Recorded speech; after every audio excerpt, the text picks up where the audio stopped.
Agricoltura e biodiversità, esperienze a confronto. Questo il titolo dell'incontro con il mondo delle imprese agricole organizzato da Opo Veneto in occasione della 9ª giornata della biodiversità.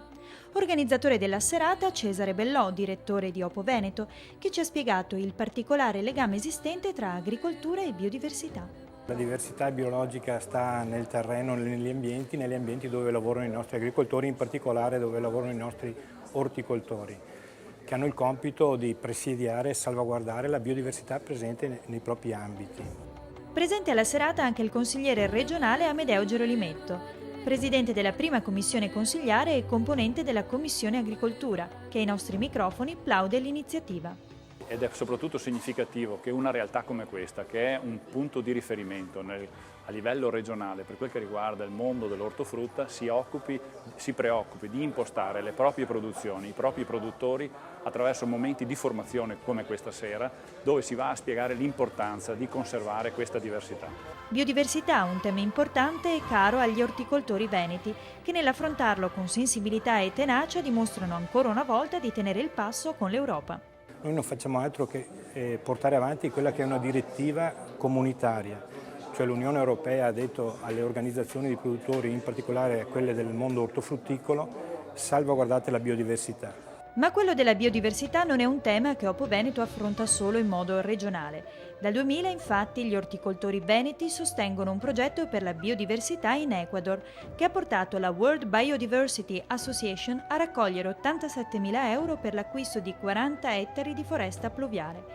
Il presidente dell'associazione Gianfranco Cauduro ci illustra il progetto L'avorio vegetale salva la foresta.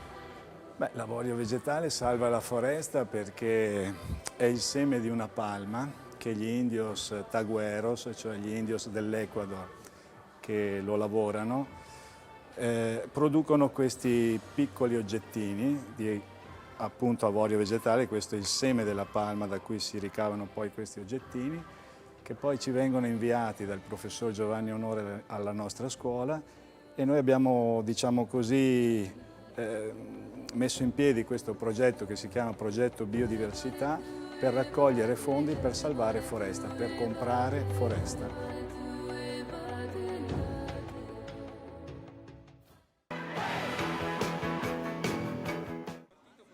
E come anticipato, oggi festa grande qui ad Agripolis, siamo a Padova, siamo nella sede, nel quartier generale di Veneto Agricoltura. Con noi Paolo Pizzolato, radicati e quindi legati alla tradizione, voi dite, però orientati quindi con un occhio lungo, gettato verso il futuro, verso la progettualità. Questo è un po' il simbolo di questi 10 anni, può essere il sunto di questi 10 anni? Certo, per noi oggi è un momento nettamente emozionante perché andiamo a ricordare praticamente il momento esatto in cui la Regione Veneto ha fatto nascere Veneto Agricoltura 10 anni fa. Ma non dobbiamo anche dimenticare un po' con orgoglio che l'ESAV, uno degli tre enti che è stato fuso per far diventare poi Veneto Agricoltura, è nato nel 1919, per cui io oggi con molta emozione sto festeggiando i 100 anni di quella che poi è diventata Veneto Agricoltura.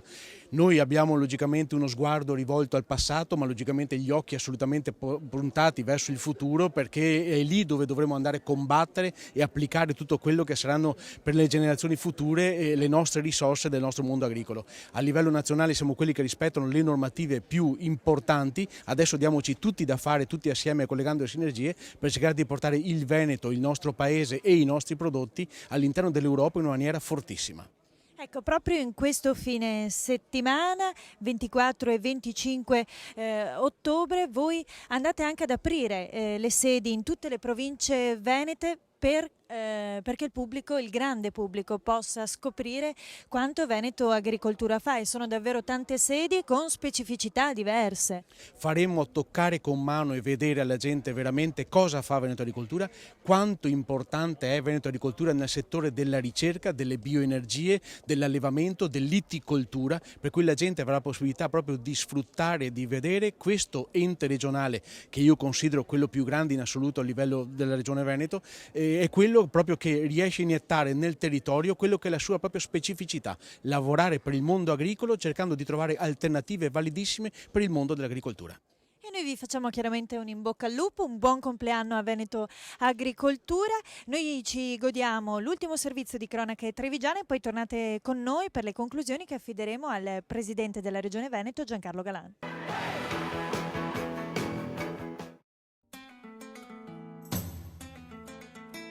Il tempo passa, ma il cuore e la tempra di Tiziano Spigariol, poliedrico artista e poeta trevigiano, rimangono sempre gli stessi. 85 km, 5 giornate a bordo della mitica Pantana. Questi sono i numeri della risalita del Sile, compiuta dal fondatore della Congrega del Tabaro.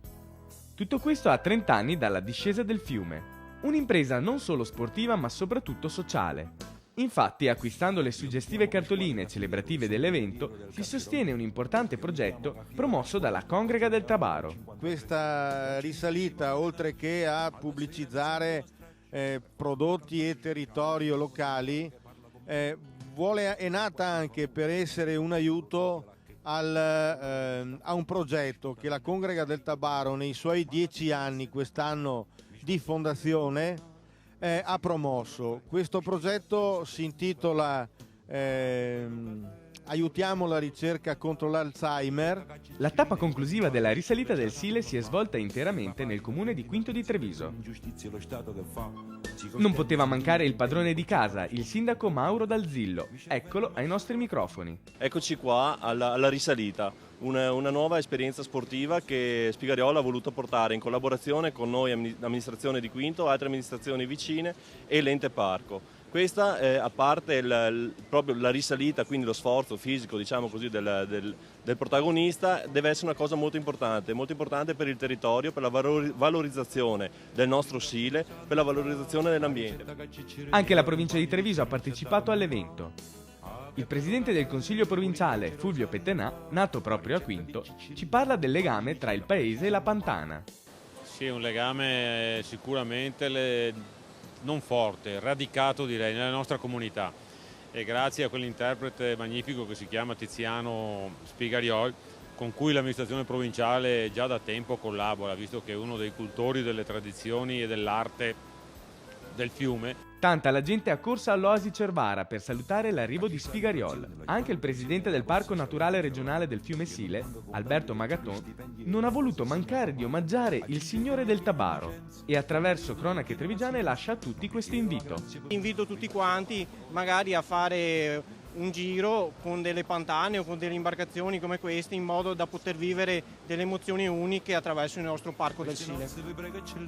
Mi prestasse per fare presenza, io ci tengo le scarpe a gilet, gradito campano.